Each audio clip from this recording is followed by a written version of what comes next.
5 of 4-Star Modeler, our 5th look at the Rebel Star Trek Into Darkness kit from Germany. I have moved along on the mods. I am looking at my colors, and I'm waiting for 2 sets of Aztecs to arrive. I've gotten some from Orbital Dry Dock and also from Aztec Dummy. I got 1 set of each coming my way. I'm going to check them both out. I should have them probably in about a week, and then we'll take a look at them, compare them, and I'm going to go with 1 set, but with them, they're probably going to be duplicates. They're going to be very, very close. So it's also always good with these things to make sure you've got, kind of backup, and that's kind of what it's going to function as. But I want to be able to show everybody the 2 options out there right now. And both these guys do great, great work, and I can't wait to get a hold of them. So I've gone ahead and started laying in some colors, and also chosen the color, the grays that I'm going to go with on my model. And I'm trying to keep it as accurate as possible. And I was looking at it, and the 2 videos that we have been looking at, which are the Blu-ray special features, and then the other one was a fan-made video. Now, the fan-made video, a few episodes back I said it wasn't very useful for our purposes, but that was for our purposes then.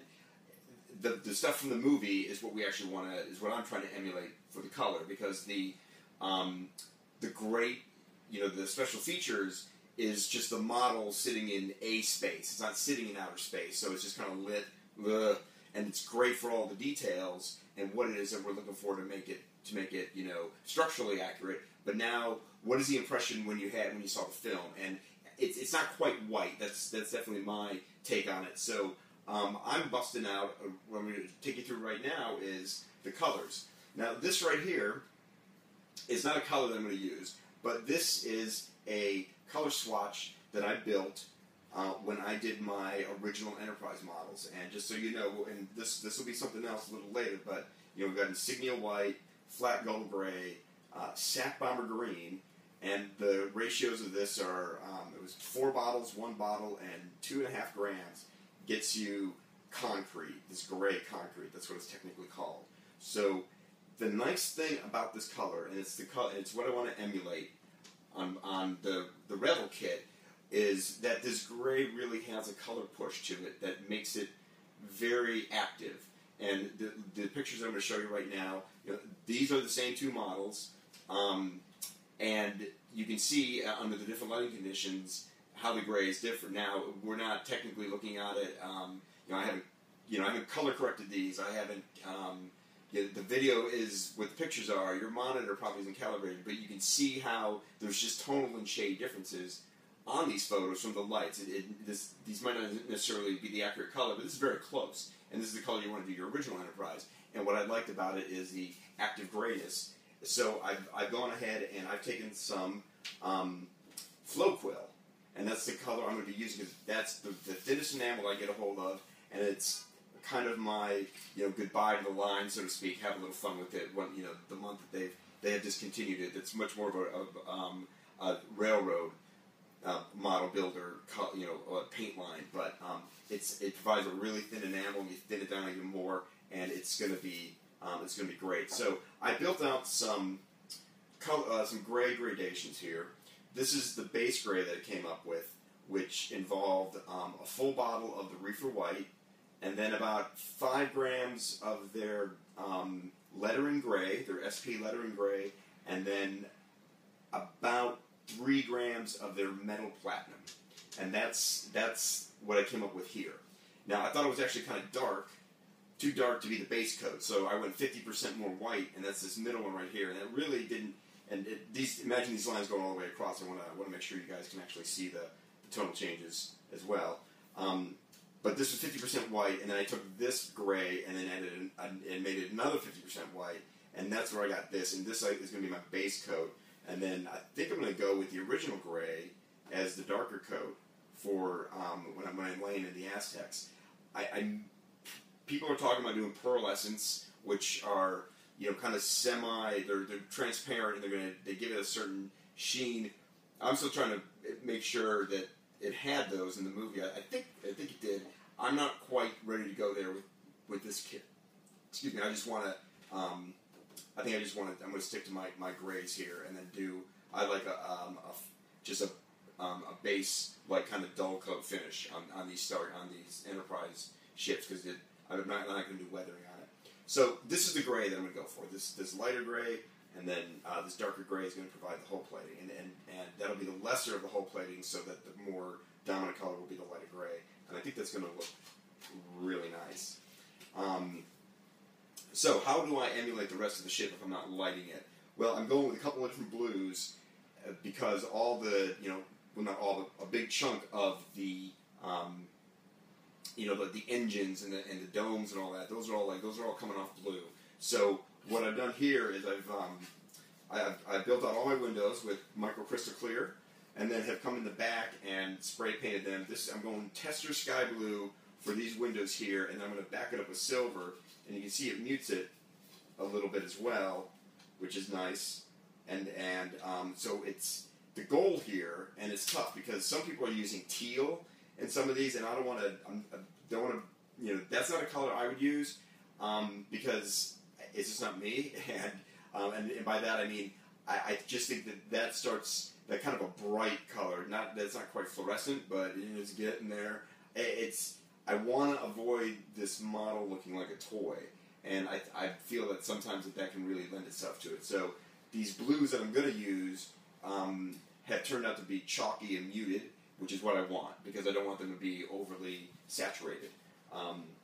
So there's a nice close-up. You can see just the left is without the silver and the right is with the silver. So just it gives it a little better light cover and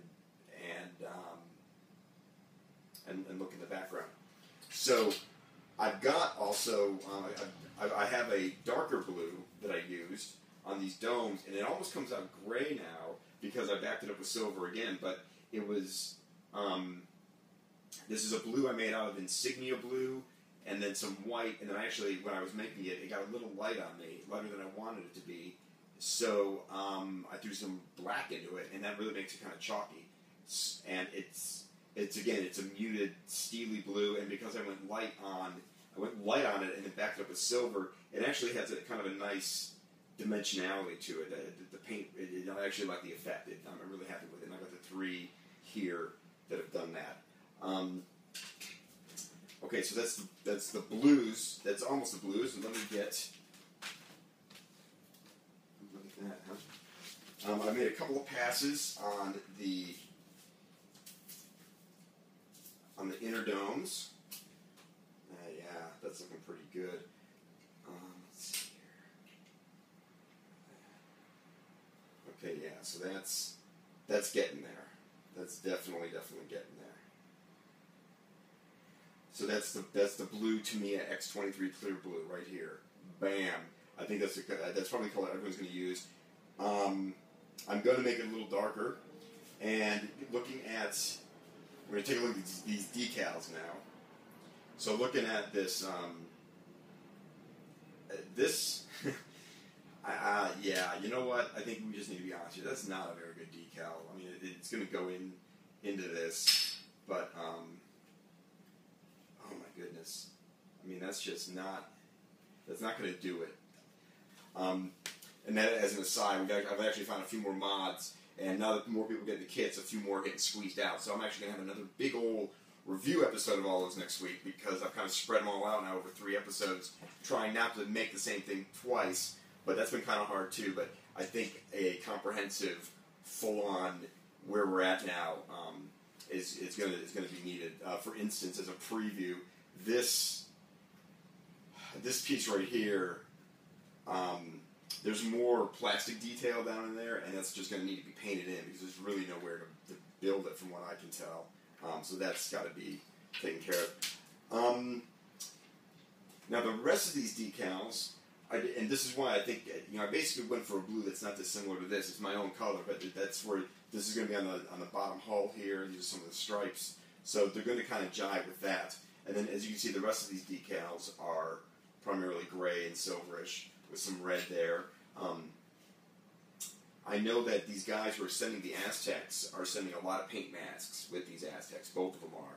So those are also going to account for the windows on the secondary hull.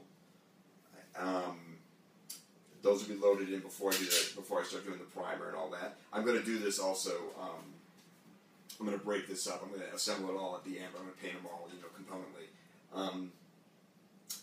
And let's see what else.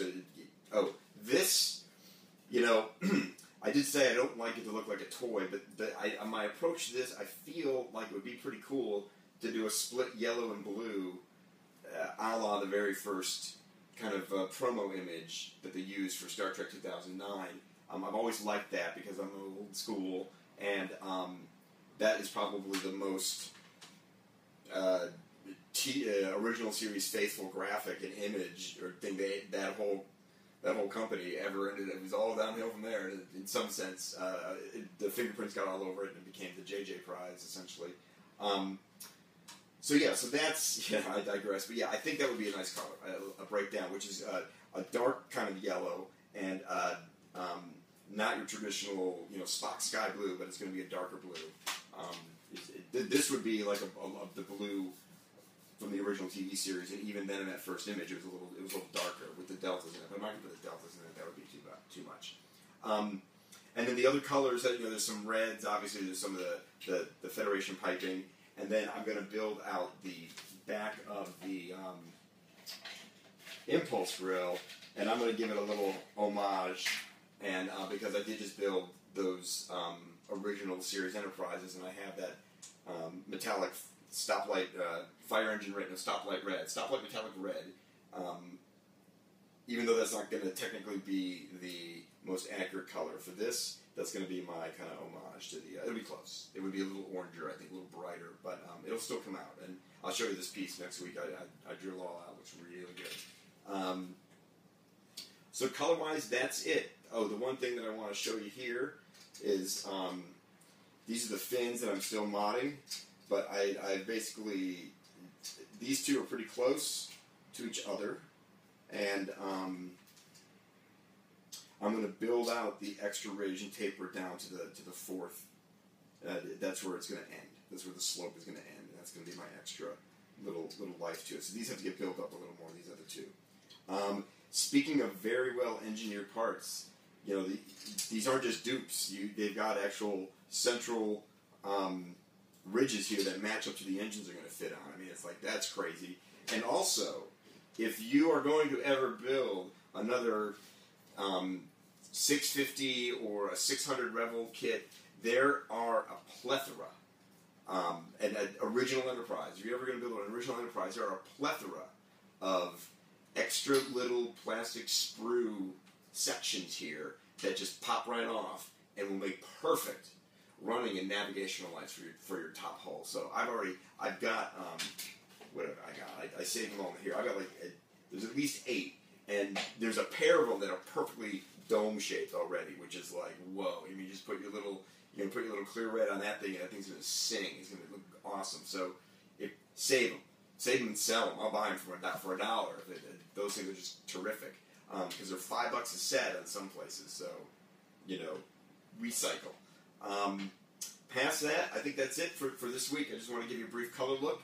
The final look on, not the final look, but the intermediate look on my fins here. You've seen the other stuff. The windows came out looking really nice. I'm just going to have to, the last thing I really have to do is, the last part I'm going to do is these connector pieces, because I want to make sure the micro crystal clear comes out flush, so that when I put it together, it's going to be an unavoidable scene, but that is the price for using the non-plastic, not using the plastic pieces that were provided. But very happy with how this is coming out. It's a little slower than I wanted, but at the same time, I feel like I'm trying to give you guys as much information as possible, and waiting for the Aztecs to show up is important, because I want to be able to show you those, and they'll be here before too long. So. And this will all be ready by then. This is going to be a good weekend for me. So, thank you very much for watching 4-Star Modeler Episode 5, the Color episode, and we will be back very shortly.